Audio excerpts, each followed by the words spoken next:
Bismillahirrahmanirrahim. Assalamualaikum warahmatullahi wabarakatuh. Alhamdulillah wassalatu wassalamu ala Rasulillah wa ala alihi wa sahbihi ajma'in. Subhanaka la ilma lana illa ma 'allamtana innaka antal alimul hakim. Rabbi shrah li sadri wa yassir li amri wa hlul 'uqdatam min lisani yafqahu qawli. Amma ba'd. Fa ya ibadallah ittaqullah usikum wa iyaya bittaqwallah faqad fazal muttaqun. Terima kasih kepada semua yang tiba-tiba bila dapat notification tekan untuk tengok secara live video ini untuk slot kelima, siri kelima bagi slot refleksi Al-Quran di tadabburcenter.com. InsyaAllah untuk kali ini slot kelima saya dengan suka hatinya, dengan teringinnya untuk berkongsi dapatan-dapatan sedikit pengamatan tadabbur di dalam satu ayat, 5 ayat yang penting yang merupakan wahyu pertama yang turun kepada Nabi Muhammad sallallahu alaihi wasallam. Apabila kita mengatakan tentang wahyu pertama yang turun ini, dalam kepala kita ingat wahyu pertama itu secara jumhur ulama mengatakan bahawa ia adalah Iqra, walaupun ada beberapa pandangan-pandangan ulama yang lain berkaitan dengan surah-surah yang lain yang turun. Ada yang mengatakan juga surah Al-Fatihah adalah wahyu pertama. Tetapi dapatan-dapatan kajian sejarah mengatakan juga bahawa menguatkan pandangan-pandangan bahawa ayat 5 ayat pertama yang turun adalah daripada surah Al-Alaq, bermula daripada Iqra sampailah Allamal insana ma lam ya'lam, iaitu ayat 5 ayat yang pertama. Dia mengatakan 7, tetapi 5 ayat pertama agak kuat, dan ini adalah pandangan daripada penulis buku yang agak terkenal, iaitu Rahiq Al-Makhtum, Safiur Rahman Al-Mubarakfuri. Syekh Safiur Rahman Al-Mubarakfuri menceritakan dengan sangat detail tentang bagaimanakah situasi konteks yang berlaku ketika wahyu pertama ini diturunkan. Jadi melihat kepada beberapa situasi dan juga bagaimanakah akal berfungsi untuk memahami Al-Quran, semalam saya ada halaqah Al-Quran bersama dengan beberapa orang daripada pelajar di sini, di Edinburgh University. Mereka daripada Islamic Society cuba untuk membuat satu halaqah yang berbincang tentang Al-Quran secara reflection daripada Al-Quran. Dan semalam generalnya saya bercerita tentang bagaimanakah kita nak faham Al-Quran secara general, apakah yang Al-Quran nak sampaikan kepada kita. Di antara perkara besar yang kita dapat bahawa kita boleh faham Al-Quran melalui kepentingan Al-Quran ini ada banyak cara. Contoh yang pertama sekali, number, perkiraan di dalam Al-Quran. Apabila banyak kali Al-Quran ulang satu-satu perkara, bererti ia lebih penting. Lebih banyak kali ia disebut, bermakna ia sangat-sangat penting. Itulah level kepentingannya. Itu satu. Yang kedua adalah tentang pendahuluan dan juga pentakhiran ataupun pengakhiran sesuatu perkara. Takdim wa takhir dalam bahasa Arab. Apabila Al-Quran mendahulukan sesuatu kalimah ataupun mendahulukan sesuatu situasi ataupun mendahulukan sesuatu ayat, ia lebih penting daripada yang didahulukan, daripada yang selepas itu. Yang didahulukan lebih penting daripada yang diakhirkan. Situasi ini sangat banyak. Sebagai contoh dalam surah Al-Fatihah, iyyaka na'budu, kita boleh saja faham ayat ini melalui na'budu iyyaka ataupun iyyaka nasta'in. Kita boleh faham melalui nasta'in iyyaka. Itu adalah ayat yang mudah. Tetapi kenapa Allah mendahulukan iyyaka? Kerana pendahuluan itu menunjukkan bahawa pentingnya perkara itu didahulukan sebagai impression orang yang membacanya. Itu adalah fungsi Al-Quran. Untuk memahami tentang yang manakah penting, kita boleh tengok dengan dua perkara. Pertama, melalui susunan surah-surah tersebut dalam Al-Quran. Apabila surah Al-Fatihah diletakkan dahulu daripada surah Al-Baqarah, ya, kita boleh katakan surah Al-Fatihah lebih penting daripada surah Al-Baqarah. Tetapi secara asasnya kita faham semua penting. Cuma kepentingan ini bergantung kepada situasi. Begitu juga dengan pentingnya kita menyusun, kita melihat bagaimanakah konteks, bilakah penurunan surah-surah dan juga ayat-ayat tertentu dalam Al-Quran. Ada satu soalan yang datang daripada orang yang baru masuk Islam, yang cuba nak faham Al-Quran, yang masuk Islam atas dasar Al-Quran semata-mata. Kerana apabila dikaji tentang Al-Quran, katanya rakan yang baru saya kenal, dia dapati bahawa Al-Quran itu mengandungi satu wacana intelektual yang berat, dan itu mencabar untuk dia terus berfikir. Satu perkara yang bagus untuk kita mula lihat bagaimanakah orang yang bukan Islam melihat Al-Quran sebagai satu buku yang penuh dengan diskurs yang besar. Dia tanya tentang satu soalan kepada saya, bagaimanakah kita nak tahu kenapa Al-Quran wahyu yang diturun melalui turutan-turutan, melalui tarikh-tarikh tertentu. Maksudnya kita kenapa Al-Quran, macam mana kita nak faham benda tu? Saya pun beritahu beberapa dapatan buku. Kemudian soalan kedua muncul, kenapa Al-Quran tak disusun melalui wahyu-wahyu tersebut? Jadi ini adalah persoalan yang asas, yang kembali kepada ground ataupun kembali kepada foundation tentang pemahaman kita kepada Al-Quran. Di antaranya adalah kita faham macam mana Al-Quran. Wahyu itu yang kita faham wahyu kepada Nabi Muhammad sallallahu alaihi wasallam, adakah wahyu tersebut hanyalah semata-mata ayat Al-Quran yang turun? Jadi saya pun kena huraikan balik, kita ada dua konsep wahyu, wahyu taufiqi dengan wahyu tauqifi, dan bagaimanakah idea tentang ilham, tentang wahyu, tentang penyusunan Al-Quran ni juga adalah wahyu kepada Nabi Muhammad sallallahu alaihi wasallam, dan secara tak langsungnya ia adalah daripada Allah Subhanahu wa taala. Cuma dia datang dari jalur yang berlainan. Dan ini kena faham, Dan apabila saya pergi kepada konsep bagaimanakah kita nak tentukan pentingnya satu-satu ayat, ia mula kepada meletakkan kelas-kelas kepada Al-Quran. Padahal ia tidak perlu sampai begitu, kerana diskurs tentang Al-Quran itu dia sentiasa berjalan di mana-mana sahaja, ayat yang mana-mana sahaja. Cuma Al-Quran dia adalah proses dialog kepada situasi, dan situasi itu dia memberikan kepada kita gambaran tentang apa yang Al-Quran nak sampaikan. Sebab itu Al-Quran dia ada dua jenis cara kita membacanya. Pertama, adakah kita mahu membacanya sebagai dialog kita dengan Tuhan? So it's called the book of dialogue. Yang kedua, kita boleh bacanya sebagai cara kita menguatkan hati kita. So ia dipanggil sebagai the book of spiritual conversions. Kita nak menukarkan ataupun menguatkan hati kita. Itu adalah secara mudahnya kita nak faham Al-Quran. Baik. Namun hari ini saya suka untuk berbincangkan tentang 5 ayat wahyu pertama yang turun di dalam Al-Quran. Sebelum kita pergi kepada 5 ayat tersebut, kita perlu pergi kepada situasi ataupun latar. Kenapa ayat ini turun dan kenapa ayat ini penting? Jadi kita faham dalam sejarah, kita baca kisah Nabi Muhammad sallallahu alaihi wasallam, bagaimana Nabi memilih pada beberapa tahun kebelakangan, waktu itu Nabi memilih untuk dijadikan sebagai tahun uzlah. Dan tahun yang terpilih itu Nabi buat beberapa perkara. Nabi taklah terus isolated dirinya daripada sosial, daripada masyarakat. Sebab Nabi masih ada peranannya kepada masyarakat. Antaranya Nabi masih lagi ternak kambing biri-biri dan sebagainya. Ada banyak proses. Ada banyak ulama berbincang tentang apakah yang dimaksudkan sebagai escape pada waktu itu. Cuma Nabi mengurangkan aktifnya kerana Nabi mahu memikirkan banyak perkara yang masih tak terjawab di kepalanya. Jadi baginda sallallahu alaihi wasallam pada satu tahun, iaitu tahun yang terakhir, dan dalam tahun yang terakhir itu ada 1 bulan Nabi pilih. Kalau kita baca Rahiq Mahtum ini dihuraikan dengan sangat menarik oleh Al-Mubarakfuri, iaitu pada bulan Ramadan ada banyak pandangan, tapi pandangan yang saya suka untuk saya tengok Al-Mubarakfuri pun cenderung untuk ke arah pandangan itu, ialah pada bulan Ramadan Nabi memilih untuk berulang alik daripada rumah ke Gua Sur. Dan Nabi meminta Khadijah supaya masak makanan untuk Nabi bekal, untuk dijadikan sebagai bekalan. Dan makanan tu lebih. Sebab apa? Sebab proses Nabi nak pergi ke Gua Hira, Nabi akan menemui ramai homeless, gelandangan, dan Nabi selalu bagi makanan ni kepada mereka. So hancurlah segala konsep yang mengatakan bahawa untuk mendekatkan diri kepada Tuhan, kita perlu jauhkan diri daripada masyarakat. Tidak ada konsep itu. Walaupun ada beberapa kalangan sufi ataupun tasawuf mengatakan bahawa makam yang tertinggi ini adalah makam yang taqarrub ilallah, kita kena jauhkan diri daripada masyarakat. Tidak, Nabi tak pernah mengabaikan sedikit pemperanan Nabi sebagai seorang ahli dalam masyarakatnya. Jadi walaupun Nabi memilih untuk isolate dirinya, Nabi masih lagi bagi makanan kepada gelandangan. Itu function seorang ahli yang bermasyarakat dengan masyarakat. So idea itu rasanya sedikit goyah dalam ini. Idea untuk mengasingkan diri, tak kacau orang, katanya untuk taqarrub ilallah, jadi kurang sikit.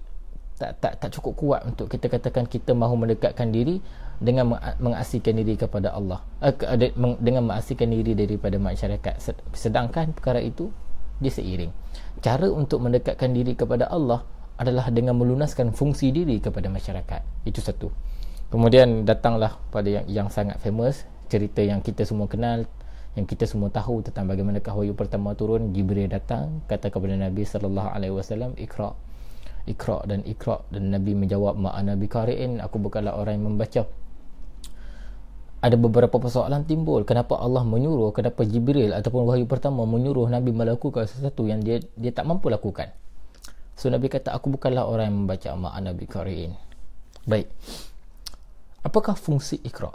Fungsi Iqra bukan pada literal pemahaman perkataan Iqra pada waktu itu. Fungsi Iqra adalah satu acknowledgement bahawa you will become someone that we choose, that I choose, kata Allah Subhanahu wa ta'ala. Itu adalah proses pelantikan, dan proses pelantikan ini adalah proses pemberian sertifikat, pemberian satu plak ataupun satu pengesahan bahawa kamu adalah Nabi, yang kamu adalah Rasul yang akan dilantik, yang terpilih. Tetapi bersama dengan itu kamu ada peranan kamu. Dan sekarang aku mahu kamu tahu bahawa kamu adalah yang terpilih. So Iqra di sini adalah satu saranan kepada Nabi Muhammad sallallahu alaihi wasallam tentang bukan apa yang Nabi tidak ada, tetapi apa yang harus Nabi mulakan. Dan ramai ulama cuba memberikan interpretation kepada perkataan Iqra. Apakah kepada saranan Iqra? Ada yang kata Iqra itu bermaksud Iqra'ul wahyu after that, maksudnya membaca wahyu-wahyu selepas itu. Dan Iqra di situ bermaksud Iqra'u gagasan ilmu yang nak dibawa oleh Nabi sallallahu alaihi wasallam. Tetapi kita kena faham konsep linguistik dekat sini. Ada beza di antara qiraah dengan tilawah, ada beza di antara Iqra dengan, ada beza di antara membaca yang kita faham dengan perkataan Iqra, dan ada beza yang di antara membaca yang kita faham dengan perkataan tilawah. Apa bezanya? Kenapa kita kadang-kadang kita baca pertandingan tilawatul Quran, kenapa kita tak baca pertandingan qiraatul Quran, sedangkan ia maksud yang sama secara literalnya? Tetapi tidak. Iqra diterjemahkan sebagai read dalam bahasa Inggeris, tetapi tilawah ataupun utlu, ataupun kita katakan proses tilawatul Quran itu, dia pun tak tahu bahasa Melayunya apa, kerana bahasa Melayu telah pun memelayukan bahasa Arab tersebut, iaitu tilawah.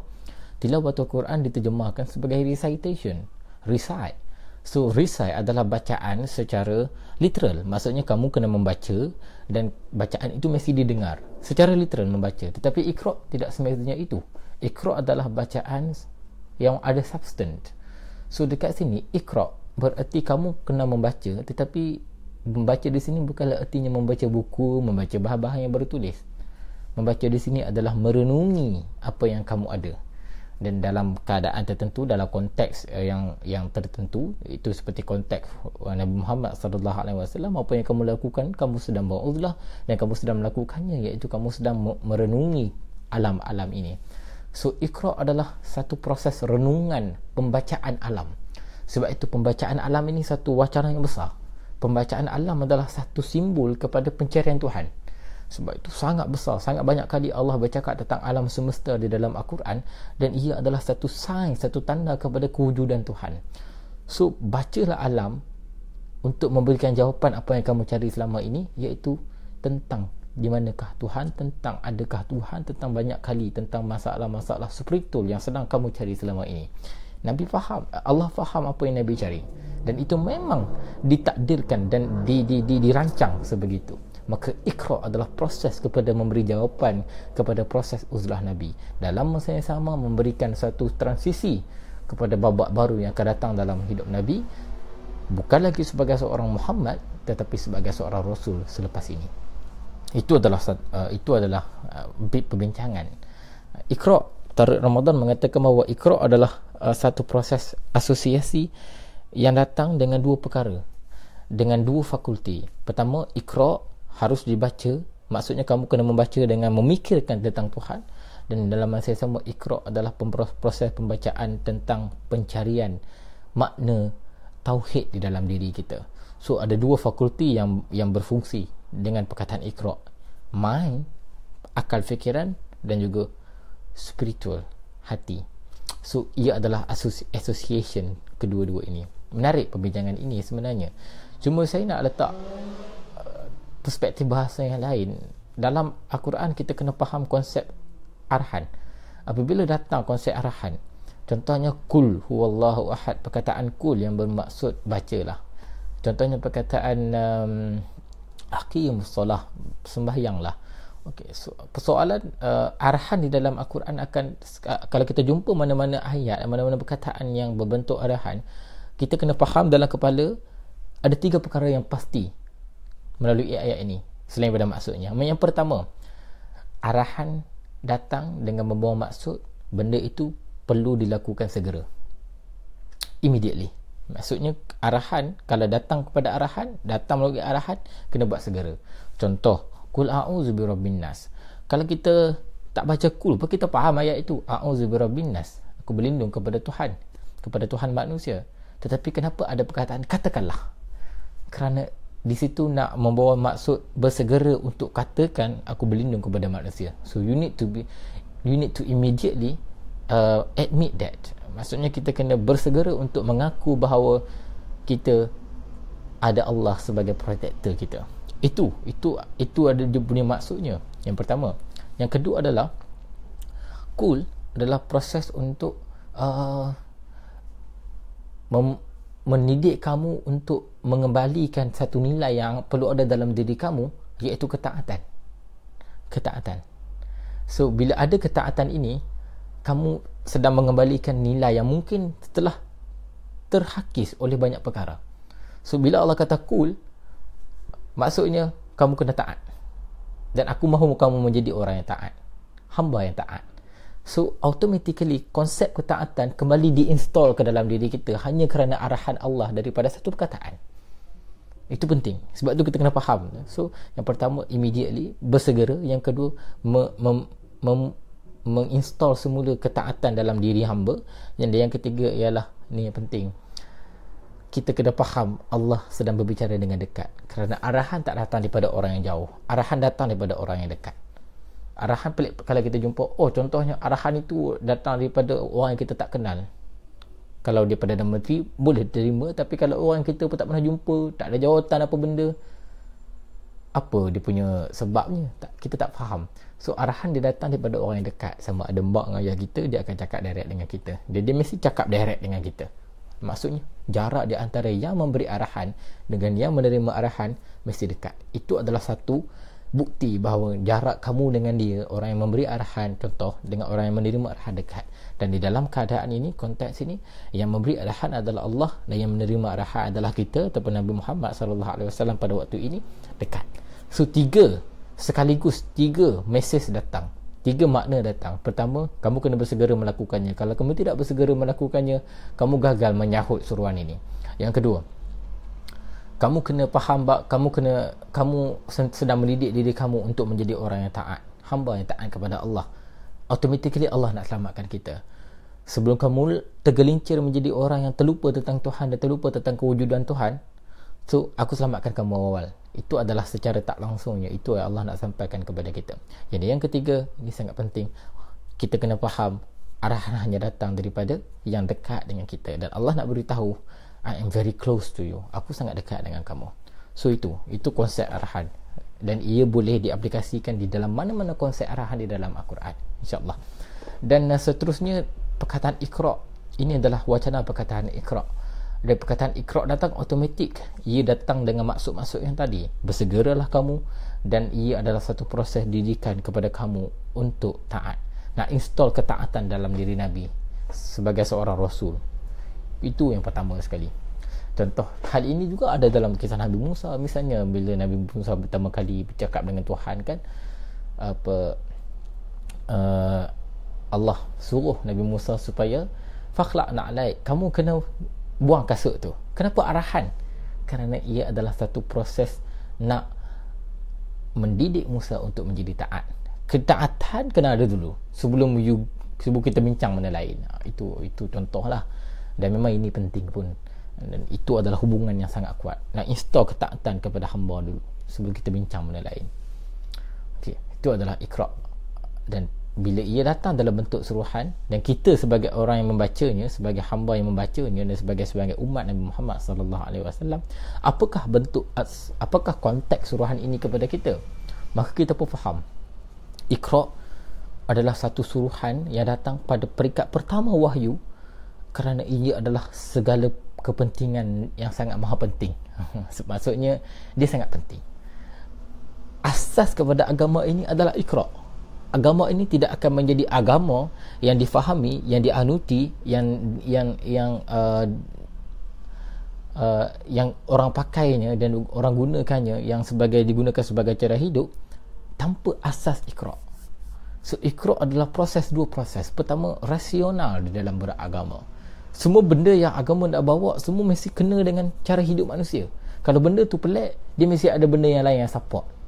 Kalau benda tu kalau luar daripada rasional pun, dia mesti ada benda lain yang support. Nah, yang kedua adalah spiritual, nilai dalam diri. Sebab itu memang ada tak semua perkara yang logik dalam agama, tetapi rationality adalah asas dalam agama.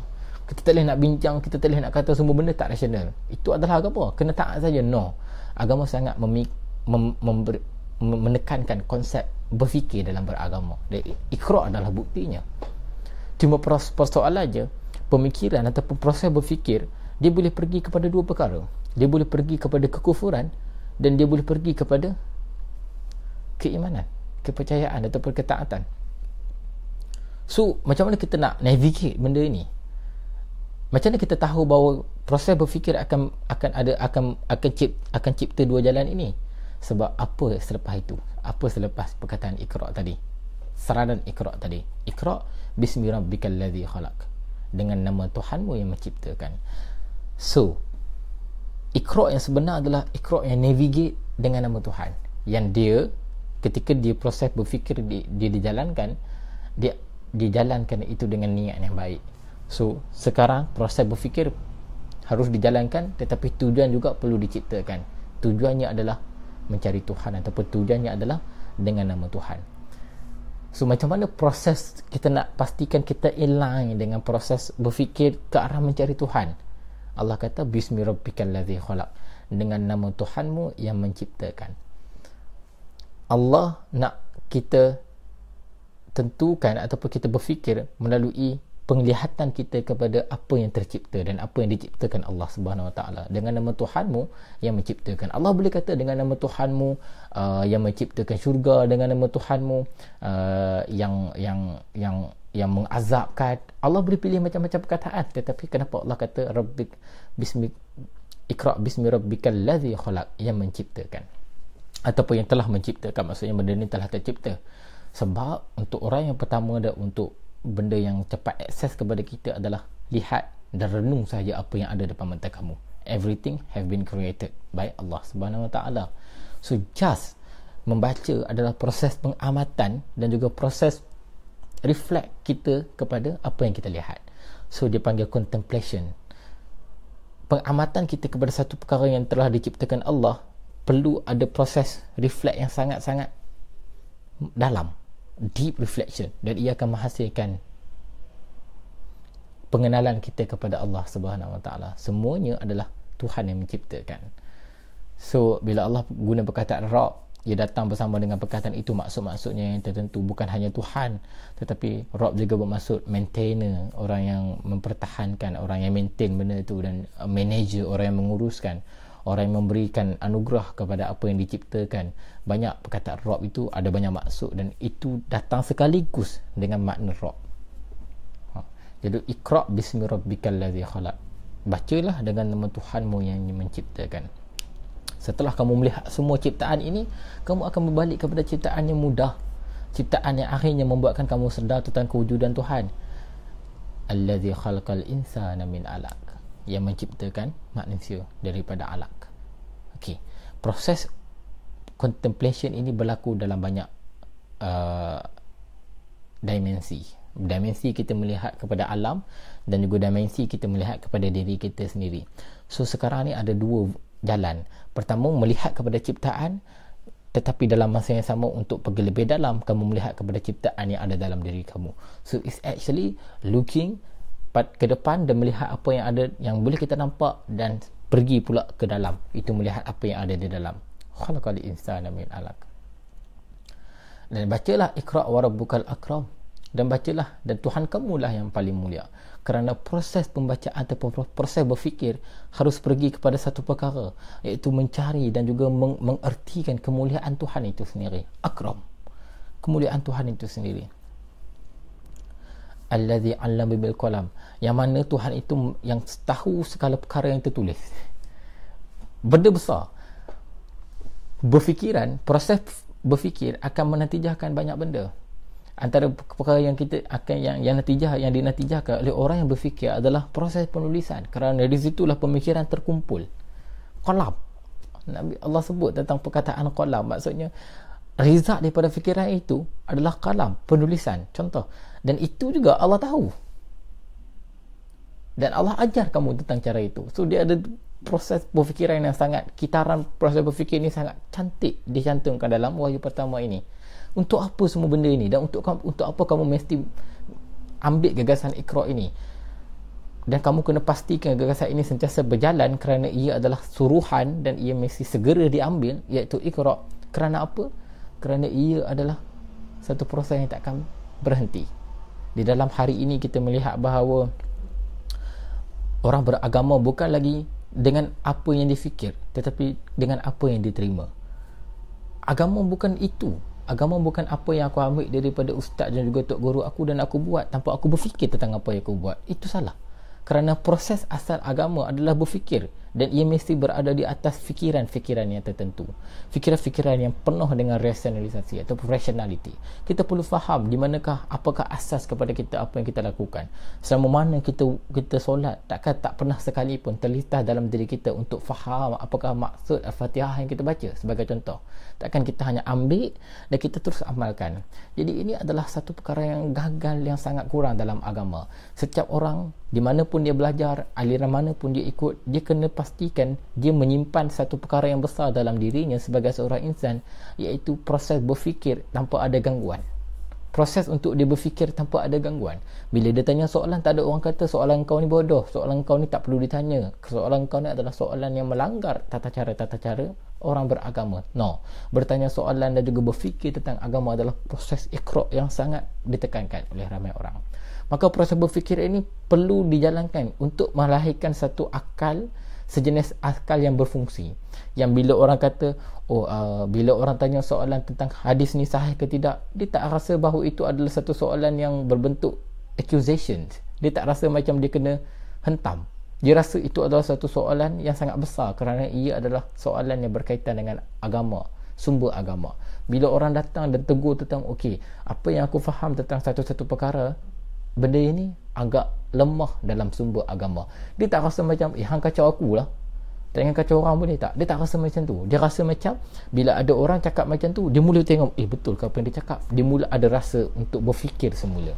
So proses berfikir ini tak boleh berhenti, kerana proses berfikir ini adalah satu proses yang Allah nak sebut ayat last sekali, alamal insana ma lam ya'lam. Kerana ini adalah proses yang lahir selepas itu, alamal insana ma lam ya'lam, yang mengajarkan insan tentang apa yang dia tak tahu. So proses berfikir adalah jalan yang paling selamat, tak semestinya satu jalan, tetapi setakat ini secara lumrahnya kita faham proses berfikir adalah jalan yang paling selamat untuk melarikan diri kita daripada menjadi insan yang tidak tahu. Kerana menjadi insan yang tidak tahu adalah kesan daripada proses yang tidak bermula dengan Iqra. Kenapa Iqra? Kenapa di akhir ayat kelima Allah menyebut tentang akulah yang mengajarkan insan tentang apa yang mereka tidak tahu. Alamal insana ma lam ya'lam, apa yang mereka tidak tahu. Dan di sini digunakan perkataan lam, bukan perkataan lan. Beza maksudnya sama je, tidak, tetapi lam ni dia tidak terlalu lama, dia bukan selama-lamanya tak tahu. Apabila guna perkataan lam ya'lam, dia tak tahu tapi nanti akan tahu. Tapi kalau Allah guna perkataan lan ya'lam, kacau. Kerana lan ni selalunya digunakan untuk sesuatu yang bersifat selama-lamanya lah. Contohnya tidak yang bersifat selama-lamanya. So ini adalah satu proses penting. Ini adalah satu gagasan yang penting. Gagasan Iqra, wahyu pertama turun, menyuruh Nabi untuk mula berfikir dahulu. Dan selepas itu agak lama tau untuk wahyu kedua turun. Mengambil masa 14 hari, ada yang kata 13 hari, tapi agak lama. Dan Nabi sangat stres, Nabi sangat keliru dengan apa yang berlaku. Khadijah bawa Nabi berjumpa dengan Abu Waraqah. Dan Abu Waraqah cakap pula Nabi, nanti kamu akan dibenci dan kamu akan dibuang oleh kaum kamu sendiri. Dah lah tak faham dengan apa yang berlaku. Kemudian dapat pula kecaman ataupun ancaman yang sebegini, takutnya Dan beberapa kali Nabi dalam keadaan sangat keliru, sehinggalah datang wahyu kedua yang jumhur mengatakan ia adalah wahyu setelah Nabi melihat Jibril dengan wajah sebenar Jibril di Jabal Rahmah. Ada juga beberapa tempat yang lain, pandangan ulama sejarawan berbeza. Kemudian Nabi balik dalam keadaan sejuk. Kemudian turunlah wahyu seterusnya, ya ayyuhal mudaththir qum fa'anzir, arahan untuk Nabi mula bertugas sebagai seorang rasul.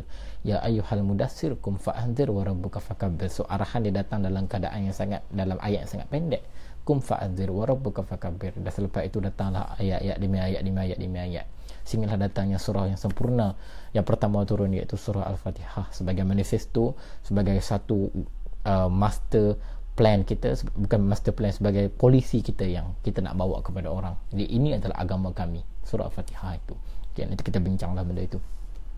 So saya nak bincang tentang 5 ayat pertama ini, dan saya nak kaitkan lagi tentang bagaimanakah 5 ayat pertama ini menjadi asas agama yang sangat penting. Agama ini dibina dengan critical foundation.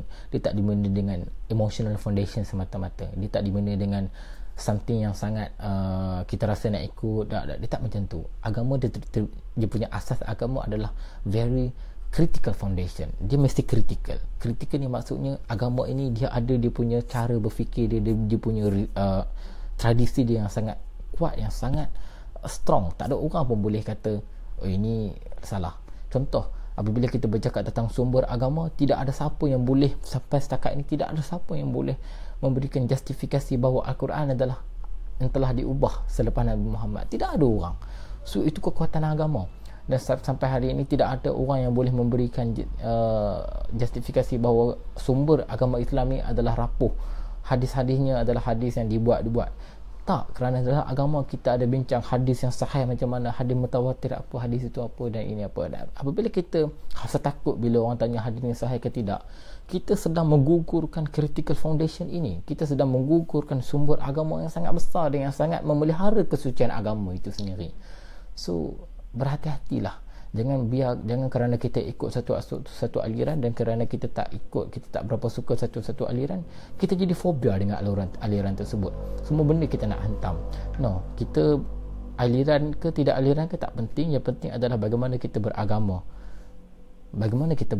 Kita ikut agama, dan ini adalah agama, dan kita dengar semua orang yang memberikan pandangan tentang agama, kerana yang kita nak cari bukan tentang engkau betul aku salah, bukan tentang aku betul engkau salah, tetapi kebenaran di dalam beragama. Dan itu proses yang panjang. Bermulalah pada hari ini dengan memulakan satu perkara yang penting, Iqra, mula berfikir untuk menjadikan kita sebagai orang yang alamal insana ma lam ya'lam, untuk menjadikan kita sebagai orang yang tidak lagi tak tahu, tetapi sebagai orang yang sedang mencari tahu. Saya rasa setakat tu saja untuk kuliah kali ini. Terima kasih kepada yang menonton. Memang kalau di waktu Malaysia sekarang ini ia sangat lewat malam, tapi di Edinburgh masih lagi petang dan masih lagi cerah, alhamdulillah. Wabillahi taufiq wal hidayah. Assalamualaikum warahmatullahi wabarakatuh. Kita jumpa lagi insya-Allah di sesi seterusnya. Terima kasih.